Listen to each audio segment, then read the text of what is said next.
We're Cassie.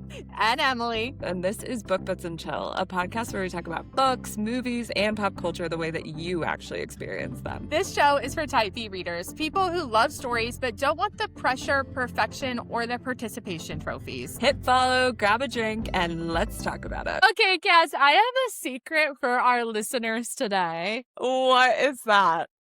Sometimes I enjoy watching TV more than I enjoy reading. Okay, of course I know this about you, but please explain this to the listeners of our literal book podcast. Okay, it will all add up because the point is I have a huge imagination, and seeing stories come to life on screen with the costumes, the sets, the voices, it scratches something in my brain that a book cannot. But what I've realized is that sometimes I'm chasing the same things in books that I am in TV shows. I want the yearning, the found family, the magic, the ballrooms, which is also what I like in my books. That's right. I get that. So I think that it's finally time for you to share this literal mountain of recommendations that you're sitting on with the class, please. Okay, fine. Then today is the day we will be recommending TV shows for romance and romantasy readers. And I am not talking Bridgerton, Game of Thrones, Outlander, all of the usual suspects. We are getting a niche. That's right. And I can confirm that she has made me watch most of these, and she actually knows what she's talking about. So let's get into it. Okay, I like that. I like that build up. All right. I have a question for you as someone that doesn't watch as much TV as I watch, which should be nobody, first of all. Have you ever watched a TV show and felt like you have been watching something that's like reading your favorite book? 100%. Absolutely. And I think there's very core elements, a lot of what you just said, to the TV shows that feel like my favorite books. And it's truly like I feel like it's always these like very imaginative books where it's like you are being teleported into this world, this time period, whatever it may be, that is so completely outside of your realm of possibility. Yeah. And I just love that. And I think that I have an idea of some of the things that people are chasing in books that they would also be chasing in TV shows. So I am going to break down these recommendations by those feelings we are chasing and give you the reasons why. Let's hear it. Let's hear those things. Top thing that I, as a romantasy and romance reader, am chasing in all forms of media is that romantic yearning. Oh, of course. We're talking the looks across the room, the almost touch, the 6 episodes before they even get to hold hands. I am literally a sucker for this. Why are we literally so addicted to yearning? Genuinely. To your point when earlier you were like, they just feel like so far out of reality. I'm like, it's just so not the reality of dating these days. Like a lot of time you're getting these out of like these period pieces, potentially, or like these fantastical shows where like the people are spending literal half seasons staring at each other across a room before they even speak. That's so true. I completely agree. I think men and women, by the way, on both ends, we have very much come to this place where we're like, we need to be as direct as possible, black and white. There's no guessing on anything. There's no buildup. I literally was talking to my friend about this recently in my book club, who was saying, like, literally date 2, she was telling the guy that she didn't want to have kids. And she's like, I have to set that expectation immediately. Like, I can't And mess you're like, around. there goes all the romance. I was like, oh. But she was water. She was right. But it is just one of those things where, like, we have lost this art to a certain degree because of, I think, a lot of societal standards that we need to work against. But also, I think we just, like, we want it when we want it, I guess, at this point. So do you think that the yearning comes over better in books or TV shows? Ooh. I'm talking the Mr. Darcy hand flex. Like, okay, that's a unique situation. Is it? Yes! Tell me one modern day example where you're like, "That is equivalent to the Mr. Darcy hand flex." I don't watch modern television. No. Okay, that's a You'll cop see out. in my recs. You'll see in my Correct. recs. I have a lot of yearning examples, but I to your I point, it's not think happening modern day.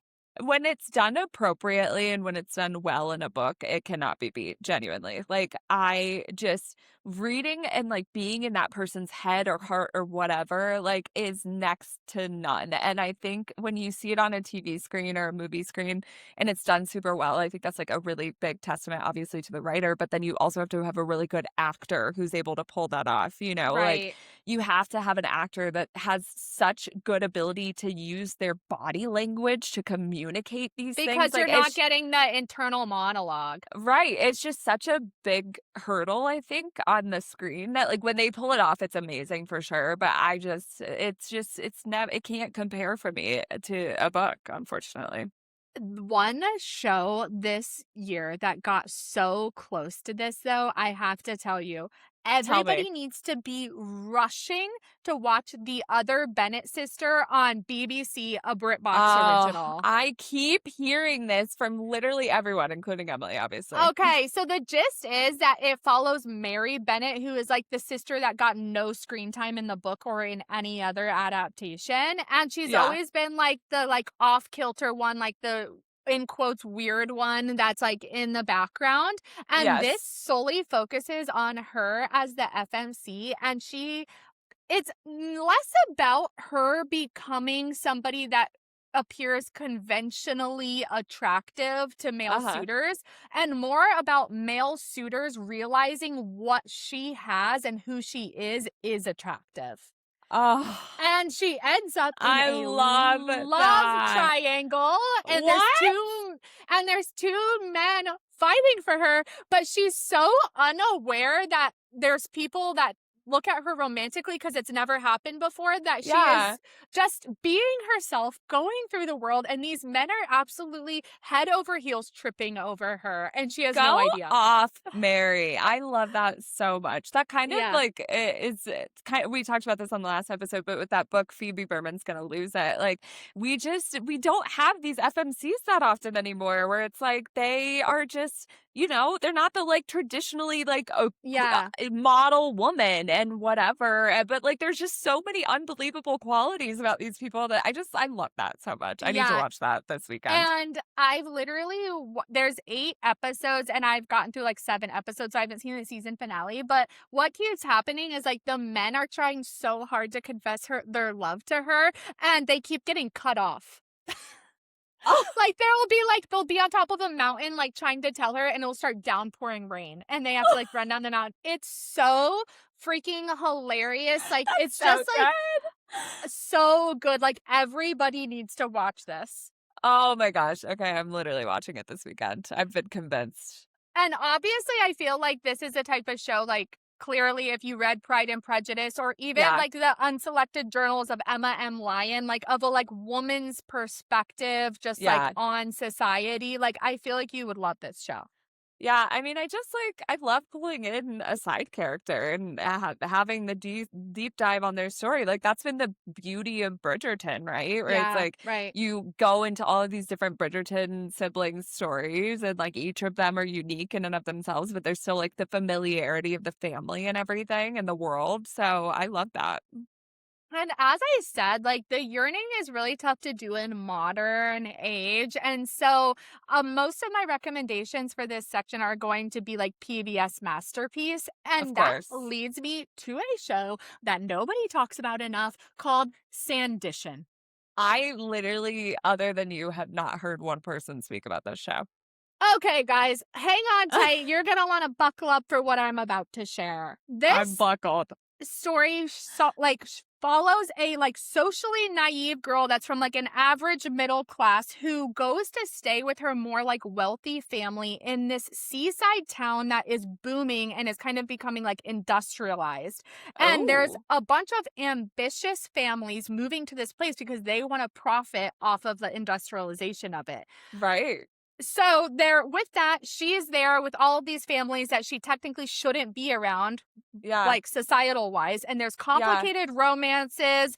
There's a lot of societal expectations, family trauma and drama. But this is what you're going to want to know. The Oh. MC in this show is Theo James. No! Oh my God. I don't know why I continue to forget this. And then you tell me again, and then I have the same reaction every time. Nobody talks And about it. It's so insane. He's like young Theo in this, right? Young Theo. Yeah. And it's so crazy because I've looked up pictures of him from the show so many times and I'm like, who is this man? When did this happen?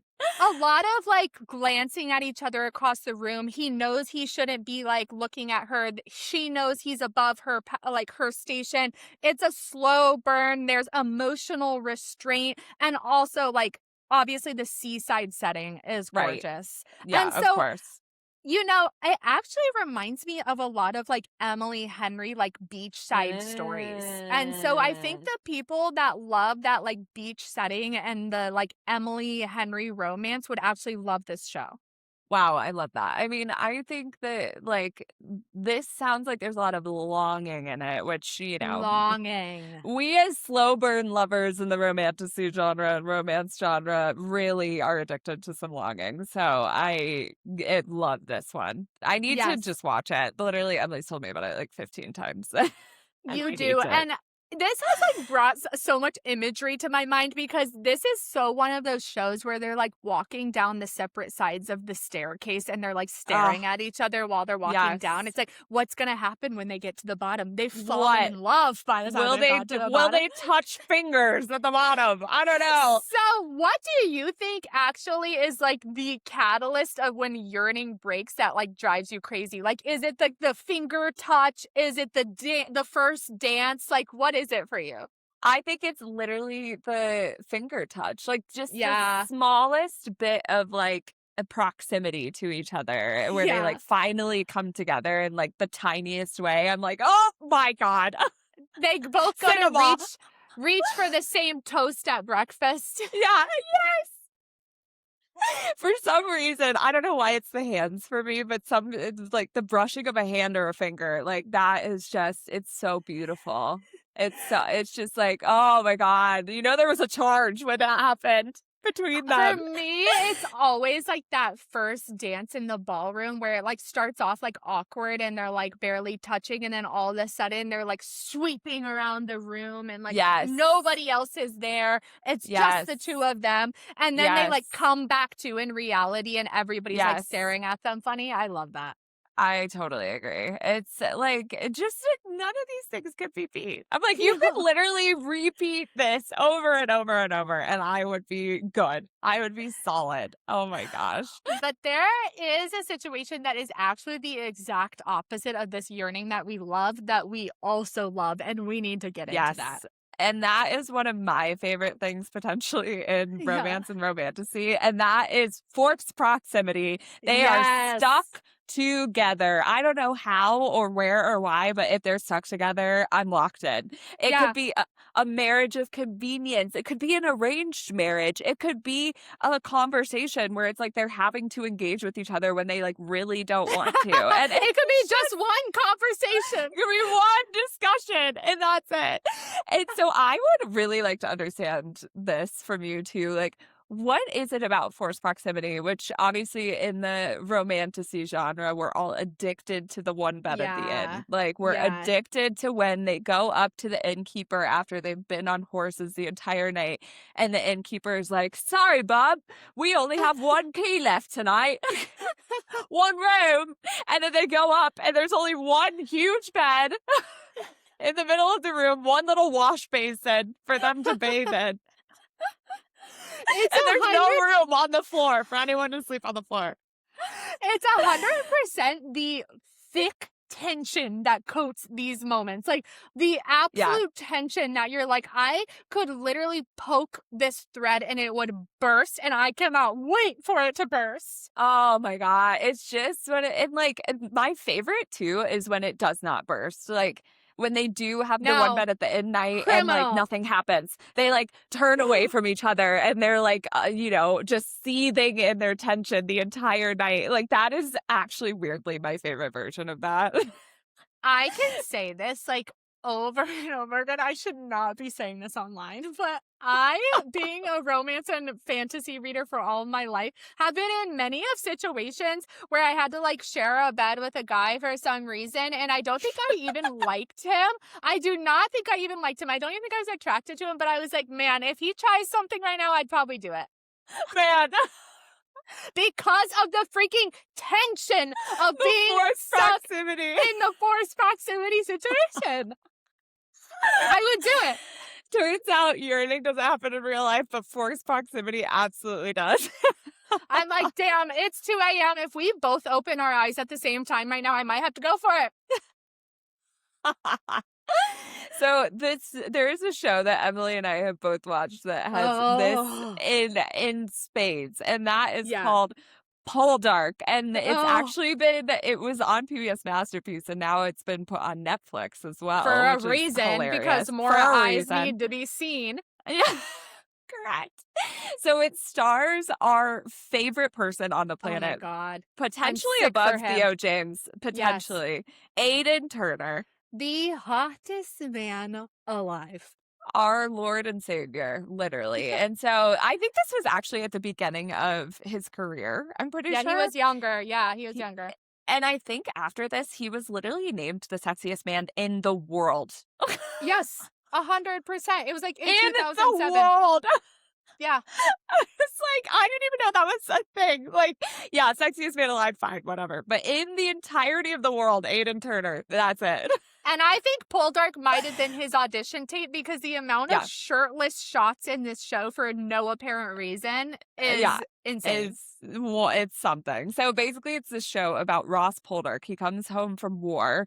I can't remember what war. Maybe it was like the I Civil don't War. know. The French Revolution? I'm not sure. Yeah. So, anyways, he comes home, and you know these stories when everyone's like, "Oh, he's gone off to war. He's died. We all have to move on He's with our never lives." coming back. So the woman that he is in love with, that he's like intending to spend the rest of his life with, he literally burned for her. He's gone the entire war. He's like, I'm fighting this war to get back to her. She's Yeah. married someone else. She's moved on, and they are living obviously in the same community. They have the proximity going. The feelings consistently. There's like push and pull on the feelings between them because she's not over him. Obviously, when he shows up, she's like, oh, I've seen a ghost. You're alive? Yeah. You're alive. And then he all of a sudden finds himself married to another woman. A random stranger. A random stranger. This show is full of just like, will they, won't they? Like, not just with this like main woman that he's in love with, but also this other person. And it is just, PBS did a big one with this, honestly. Like the tension between so many of the different characters, the like moments where they almost do something they shouldn't, the moments where they should do something and they don't. Like, yes, it's just like the tension is so thick. yes. And I also feel like Aiden Turner is kind of giving like Jamie from Outlander in a way. Oh, I Like, could see that. I could totally see that. Yeah. and so like, I really Timu feel Jamie. so I really feel like the readers that like love Outlander would actually appreciate this show. I totally agree. And it's like towards the middle, it definitely gets to one of those things where you're like, okay, I'm kind of eye rolling at a lot of They this. start talking about like coal mining way too much. Yeah. Yeah. Poldark needs money. He's down bad cash wise.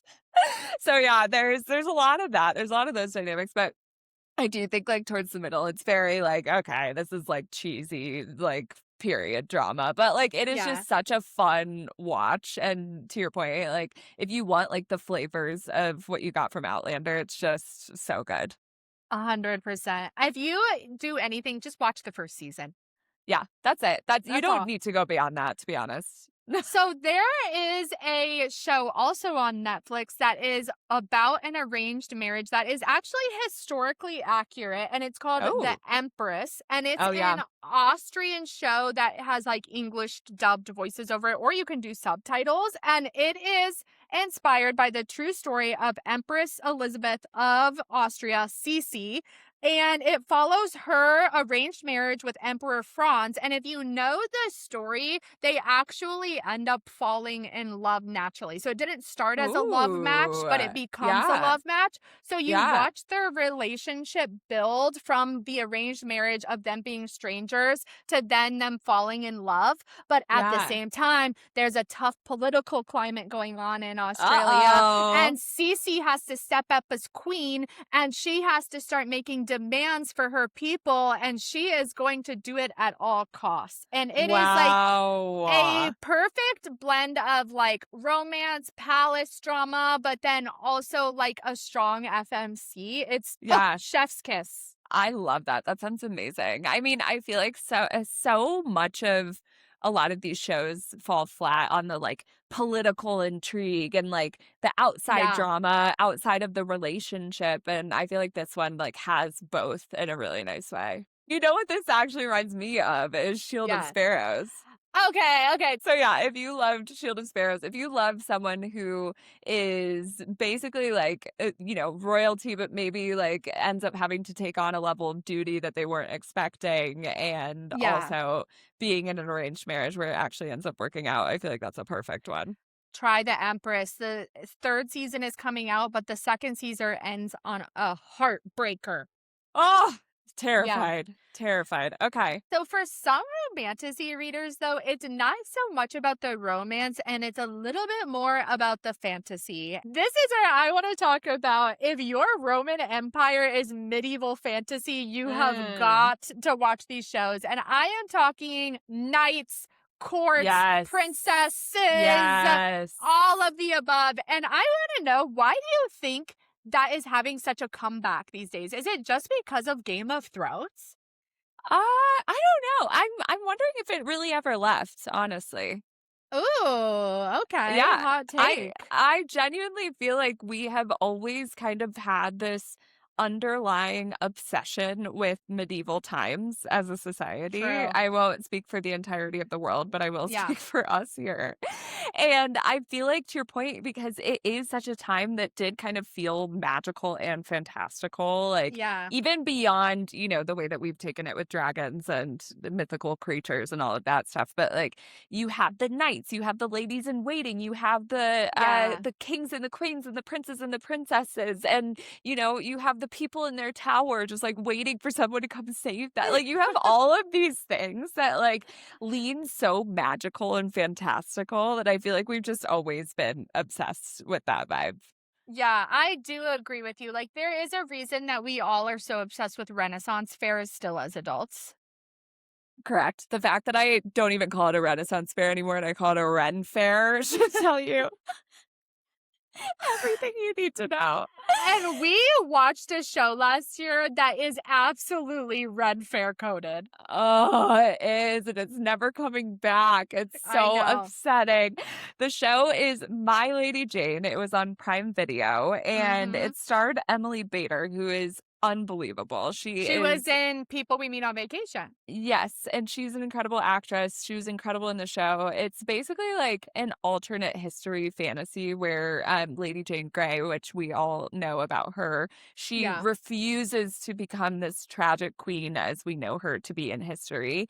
And instead, she gets into like political conspiracies, magic shapeshifters, this arranged marriage Ooh. with this man who is like they have a little bit of an enemies to lovers situation going Mm-hmm. on. And she is so funny too. Like there's so much comedy in this Yeah. show as well that like I was just hooked literally from episode 1. And there was only one season. Season 1 had everything you could possibly want out of it. Everything. Action, romance, drama, tension, Comedy. everything. Comedy. Canceled. Out of Canceled. nowhere. Canceled by Prime Prime Video Video. didn't even send us a handwritten letter to know about our heartbreak.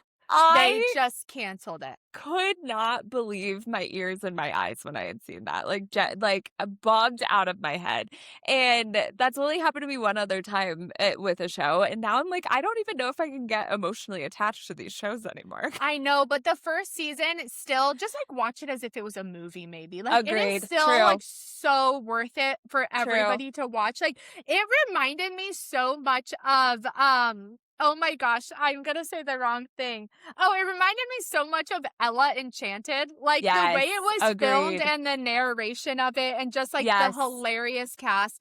So good. And then Agreed. also, like, the whole basis of it is the history of, like, Lady Jane, which I don't know if everybody knows, but she was, like, the shortest lived queen in history. Like, she was on Yes. the throne for, like, 24 hours before she was Correct. murdered. And Correct. just, like, that being the basis of this history retelling makes it so comical. It is just so go like, the soundtrack is really good too, the whole cast is amazing, but I will say you should totally watch it as if it's a limited series because Yeah. the ending there's not even, like, that big of a cliffhanger, to be honest, like, it's an ending that you can really, like, walk away from and feel settled by, but it was so good, oh my god, Yeah. I will never be over it, and I feel like books-wise, like, I I don't know what I would I don't know what I would compare So, it what to. I think of it as is kind of like a fairy tale retelling a Yeah, little bit. And so, another book that's also a fairy tale retelling to me is the Kindred Curse saga, which I yeah, think the first one is like Spark of the Everflame, maybe. yeah, And it is also a fairy tale retelling, and it's also about a woman that refuses to accept her prophecy. And so, yeah. I feel like if you like that style of storytelling, you would also like My Lady Jane. I was also kinda thinking, like, if you were someone who really loved ACOTAR, like, I think that you would Yeah, just love this same. show. Like, Yes, I think that right. you would literally eat up this show in 2 seconds. Right, So, especially, like, the literal first book, not the series, like, the actual yeah. book ACOTAR. Yeah. But even the series, like, I feel like the guy, like, her tension with I can't remember what the MMC's name was, like, Me was either. giving a little bit of, like, Feyre and Reese vibes. Like, I don't know. There's touches of all the books in there, I think. Yeah, I think it's definitely romantasy coded. Very, Yeah. very. Oh, it's Need so to good. watch. Something that's a little less, like, romantasy coded and maybe more, like, high fantasy coded, which it Mm. is a book series, and Yep. but it's a YA fantasy series, and it's Wheel of Time on Prime Yes. Video. They Yes. put so much freaking budget into this show. The, like, cinematics of this show are out of this world. So the, Yes. like, story is that there is a small group of, like, teenage villagers that discover that they're one of them, and they don't know who, are destined to be, like, the leader and the end of this, like, war. And they Yes. all decide to travel together without knowing who it actually is to, like, navigate this prophecy. It ends up that they run into a bunch of powerful magic. There's witches everywhere. Witches, Ah, people. That's all you ah, need to know. that is And all you need to the, know.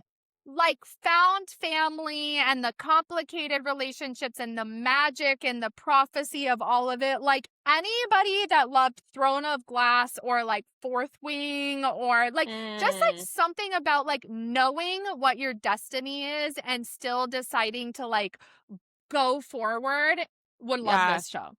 Ah, I mean, I feel like I read maybe one of the first Wheel of Time book, maybe when I was Yeah. younger, and I remember the feeling of it was just so crazy. Like, it's just one of those stories that's just so unique and of its own Yeah. caliber that, like, I feel like watching it on a screen is just also it's one of those things where you're like, "I will never watch something like this again," probably. It's, like, the actually most anxiety-inducing show, which is kind of like House of the Dragon or Game of Thrones, where you're like, Yeah. "I actually can't believe I'm watching this with my own eyes," and you're just, like, Yes. screaming at the screen. It also is kind of like The Witcher, where you're, like, on these alternate timelines, like, you're with the witches, but you're also following the Yeah. people on their prophecy, and you're also following Yeah. this other group of people, so it's, like, great found family like ensemble cast. Love that. Love that. Oh my gosh. Yes. Okay. So there is something that I feel like we've danced around a handful of times in this Oh God. conversation. And that is a dance ball A scene. dance in itself. They're at a ball of some sort, and who knows what it's for. It could be for a coronation. It could be for just, for fun. It's like a seasons ball. Like, who Yeah. knows what it is? But like anything involving a ballroom scene, I'm always like, wow, I I'm am sick for it. teleported. I am nauseous. I'm sick over this. It's Yes. amazing. So, what do you think it is about that elicits that kind of feeling? Well, do you think that, like, us as, like, little girls just, like, always dreamed of not always, I can't put that on everybody, but, like, us specifically, me and Cassie, dreamed of, like, putting on a ball gown and twirling around that room and, like, Yeah. having our moment and knowing how to, like, do those dances and, like, Yeah. look at that guy across the crowded room. Like, I feel like that's such, like, a fairy tale-esque, like, moment that little girls dream of. I agree, and it's such a just unique, like, sliver of culture and history to me that, like, we will just never have in our Yeah, lifetime. Like, no one's hosting a ball where you're, like, to your point, going and, like, everyone knows the same, like, 14 dances and, I like, know. you're all invested in doing it, and, like, you have the little, like, cards or whatever to signify, like, what your standing is, and, like, all of these things where it's just like we will never experience that. Like, it's so out of the realm of our possibilities. So I agree. Yeah. Like, even as like an adult woman, I'm like, oh, that's just like so fanciful and beautiful and interesting. If I get invited to a ball, I'll be there next day. Yeah. Anybody wanna send me an invitation? I'm free. I agree. Well, I feel like a show that gave me a lot of this vibe outside of Bridgerton, because we know in Bridgerton they have a ball like The literally every usual episode. suspects, the usual Every single suspects. episode is the Buccaneers on Apple TV. Em and I watched this last year, and I am literally sick over this show. Like, I cannot wait for the next season to come out. I need it. Like, I need my next breath. The It is costuming in this show, the costuming, the actors and the actresses, the storyline. Like, it was genuinely one of those shows where I was like, I don't know what's about to happen next at any turn. yeah, and And it's like it's centered around this group of wealthy American women that it's like during this time of in the 1800s when these women are starting to go over. Obviously America has really found its independence, its like own kind of silo of culture. American women are known to be a little bit more boisterous. fun, boisterous, big, loud, all of the things. And this group of women end up going over to England trying to find husbands because they know that like all the lords over there are like filthy rich. And they quickly end up learning that navigating the high society in England is an interesting experience and very complicated. Yes, and they are, like, not easily accepted because, again, they're, like, loud, they're running around, but my favorite thing about this show is that it's, like, a group of 5 women that are Yes. what, they're probably, like, 18 to, like, 21, Yeah. but it was Yeah. that time, and they are best friends, and they decide to, like, go on this journey together, and they are so girlhood coded about Yes. everything. Yes, and this show also has an amazing soundtrack. It has so many elements to it, like the visual, like the cinematography and like how they shoot every scene is just beautiful. And there's also a lot of comedy in this one. Like the actors, the Yeah. way that they're able to like play into different things is incredible. And there's just so many twists and turns to it where you're like, "Oh my God, I can't believe this is happening. What is going It's on?"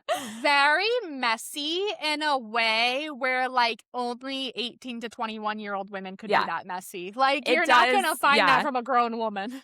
It feels a little bit like Gossip Girl of the Yes, Gossip Girl. 1800s, a little bit. Yeah, it's like if you took a, like, romance book and, like, put it in high society, basically. It's just, like, it's Yeah. so interesting. But to your point, you get, like, the girlhood, you get a little bit of the romance, you get, like, this kind of taste of, like, what that time period was like in both America and in the UK. Like, there's just so much to it that make it so fun. If I ever get invited to the season 3 premiere by Apple TV of the Buccaneers, that's me manifesting, I need to wear one of the dresses from this show. Like, I Yes. dream about what they're wearing in this show. Agreed. I dream about also, like, how they do their hair, like, Yeah. Conchita's hair in it, I am like, I need to Oh, recreate that on a daily basis. So, it's the whole thing is just so good, and I feel like it was very much, like, what you were saying on the girlhood side, like, very Little Women coded, where you just, like, yeah. have these, like, very dynamic girls who are in a group together, and they love each other so much, but they're so different, and they're, They like, all have different being personalities, yeah. they're being pulled apart by whatever the kind of venture they're going on, whether it's, like, their romance or, like, what they wanna pursue in life, and it's just I don't know, I loved it so much. Oh my gosh. I It's an miss it. absolutely must watch. I was literally blaring the soundtrack in my house, like, when I had people over for dinner, and they were like, "What are we listening to?" And I'm like, "It's the Buccaneers The soundtrack. Just Buccaneers. calm down. The Buccaneers. Just let it happen. Absorb it, and if you don't know the 14 dances you're supposed to know and you don't have your dance card out, please see the front door." Please see yourself out. Thank you. So another show that's happening in, like, a very similar time, but kind of opposite is The Gilded Age on HBO Max. So this is Ooh. in New York City during the Gilded Age, the start of Oh, electricity. People are oh. turning lights on and they've never seen a light People are before. seeing the light for the first times in their lives. The railroads are being built from one coast to the other. Money Whoa. is flowing. The stock market is about to boom. And people have so much money, they don't know what to do with it. So they build What a time. massive palaces on Central Avenue in New York City and host a Wow. ball every night. I love that. I literally teleport me there right now, Yeah. actually. It's so old money, so lavish. It's like Yeah. upstairs, downstairs, kind of that like Downton Abbey vibe where it's like, what are the Yes. servants whispering about? What are the servants seeing upstairs? Like, and they all Yeah. start to kind of like co-mingle. Oh, guys, Yeah. it's people are sleeping on this show. It sounds like literally The Great Gatsby. Yes, it's so like The Great Gatsby and also like Bridgerton, like especially the last season of Bridgerton where it was very upstairs, downstairs. Yeah, it was. Big Mixed time. with Great Gatsby, you're just Yeah. like, oh my God, you're like, you people are so like disgusting and I'm Yeah. obsessed with you. And I love every second of it. Oh my gosh. Okay. Well, I think that this was an incredible list. Yes, So, thank you to our show shaman, Emily, first and foremost. And I absolutely. actually feel like we literally just scratched the surface of all of the shows that you have under your belt. Oh my God, if I wasn't losing my voice from excitement, I could go on a part 2 right now. Okay, let's see if the people want it, and maybe we could do a part 2 because You there's all just better, yeah, like, comment, subscribe, say, Emily, give me part 2 right now because I am so ready. don't let her gatekeep this any longer. But also in the meantime, go watch literally all of these shows and let us know what you think. And next week, we are talking about an author whose books we are begging to turn into an adaptation because it Please. is so coded to these books. We need to see with our own eyes. And that is Kaylee Cassidy, the author of the Siren Mage duology, which starts with The Veins of the Drowning. And we cannot wait to Oh, dissect both of these books with her. I am so excited. I literally just thinking about it, I'm like, oh, I have chills. Well, we will see you here, same time, same place. Grab your blankets, grab your book boyfriends. We'll see you then. See ya.